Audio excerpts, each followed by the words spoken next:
Hello everyone, this is your Madam Tina at ngayon nga ay tayo ay magwawalis sa binilad na mais kasi uulan na. So, ayan, manood kayo dyan at ako'y magwawalis na.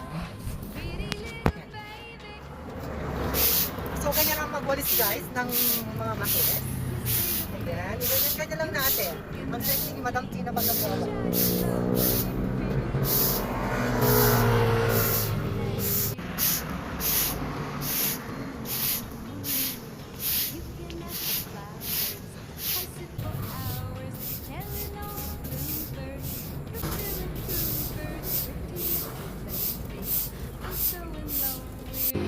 So ayan, nakaka-enjoy pala magwalis guys. Mas lalo na maraming nagpapa-charming dito sa daan. So continue lang natin ang pagwawalis.